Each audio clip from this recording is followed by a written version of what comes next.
Each and every one has its own place, and there are more than these. For example, one thing comes to mind here. Ibn Mas'ud radiallahu anhu said, Ibn Mas'ud, the famous companion, he said, it is not possible for a person to love the Qur'an and to love music at the same time. It's not possible. So it's not something, if you really wish to memorize the Qur'an, you need to live like a Muslim. You need to come closer to Allah subhanahu wa ta'ala. Be sincere, be humble, make dua. Leave your sins, live your life by the Qur'an. Look at this beautiful statement. In fact, the actual Arabic says, one heart cannot love music and the Qur'an at the same time. This is what he said. You either have a love of the Qur'an or a love of music. And wallahi, this is so true. This is so true. You find a person who loves the Qur'an, when he hears music, he will feel weird, awkward. He doesn't want to listen to it. His heart will become, if you like, as the Qur'an says, yashma'az, it will tremble out of fear and out of hatred. Because he loves the Qur'an and he doesn't like to hear the Qur'an of shaitan. The scholars call music the Qur'an and the adhan of shaitan. This is what they call music.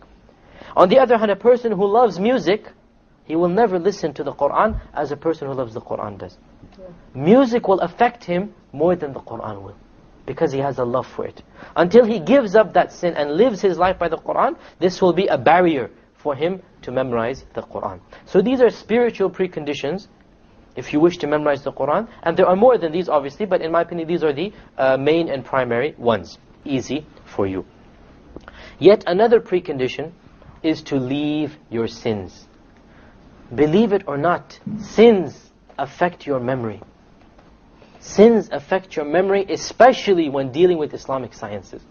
There is a very famous story by Imam al-Shafi'i, a narration of Imam al-Shafi'i, a very beautiful poem he narrated.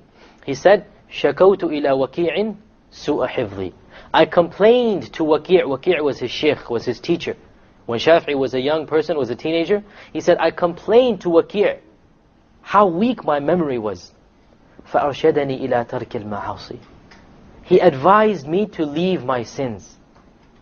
وَقَالَ, he said to me, that the deenullah, this religion of Allah is a light.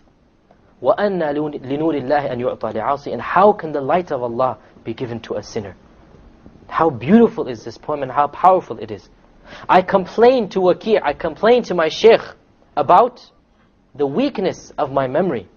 So he advised me to leave my sins. And he told me that this religion is a light of Allah. And how is it possible for this light to be given to a sinner? How is it possible for the Qur'an to be given to a sinner? So you need to leave your sins as much as possible. Obviously, we cannot leave all our sins. We're not going to become angels in this life. But we need to strive to decrease the amount of sins as much as possible. Another